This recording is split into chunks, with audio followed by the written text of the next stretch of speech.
Hello everyone, welcome back to the channel. Today's video, you guessed it, we've got another puncture wound. Funny part about this is I haven't seen one of these in about a year, and I ended up with two in the same day. I recorded this video the same day as I did that last one, the one that had the nail in the foot. This one's a different type of puncture wound, but similar situation.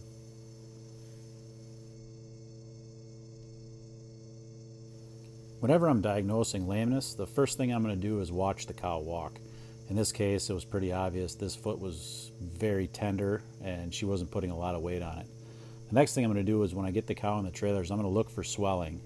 And I can see here in between the toe, I've got some swelling in that on that lateral claw, and that claw is also a little puffy. The next thing I'm going to do is start looking for those areas in that hoof that might be vulnerable. In this one, there wasn't anything obvious except that crack right in the middle. Now, a lot of times you might say, well, why is that strange?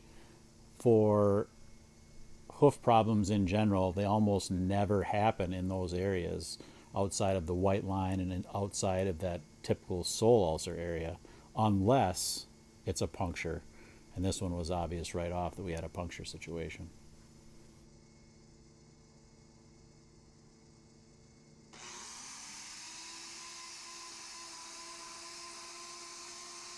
Unlike the last situation with the nail, I could tell that this cow, whatever had made this puncture, wasn't still in there, and it was likely whatever it was about an inch long, probably a piece of steel that did this one.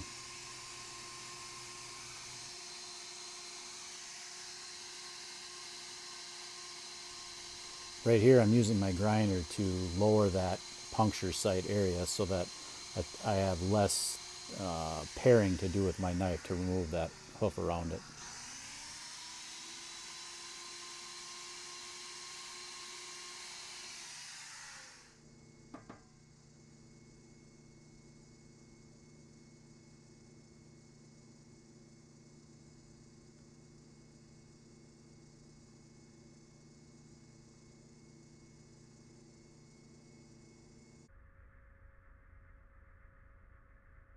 And yes, when you have swelling, you're going to have pressure, and you don't want this stuff to spray on your face or you'll be smelling it the rest of the day.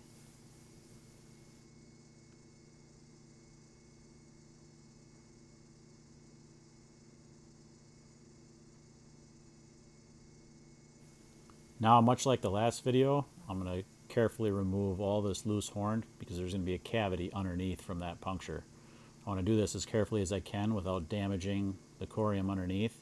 Sometimes it's going to happen without trying to, but you got to take your time, get as much away as you can so she can heal and get that fluid out of there.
I've gotten several questions over the last couple of weeks about why I don't use iodine to spray down these wounds. And I've got nothing against iodine. In fact, for the first about 13 or 14 years of my career, that's what I used. But after doing some research on it, I found chlorhexidine did a better job at as an antiseptic in trials, And it also didn't denature when it comes in contact with blood and pus and things like that. Any organic material, iodine has a tendency to denature. And that's definitely not what we want. I want that long lasting barrier, and I want the ability to bind to keratin is a key thing for us in this situation where we have a lot of filthy conditions. We can have a barrier that's going to last longer than that initial spray time.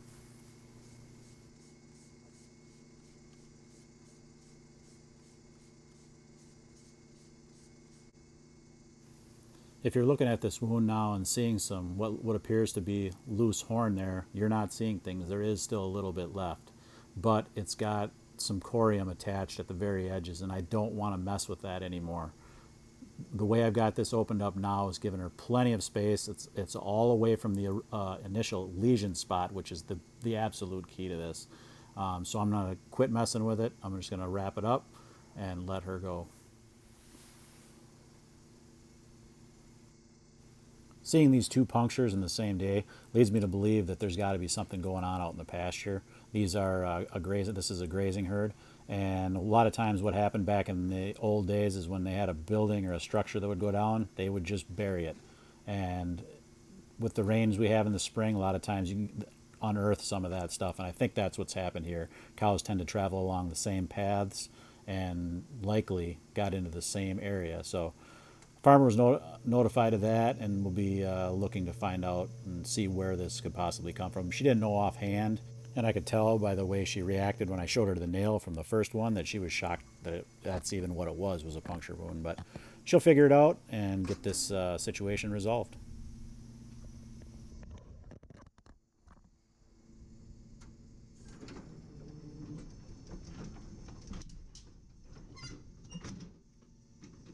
As always, guys, thanks for watching.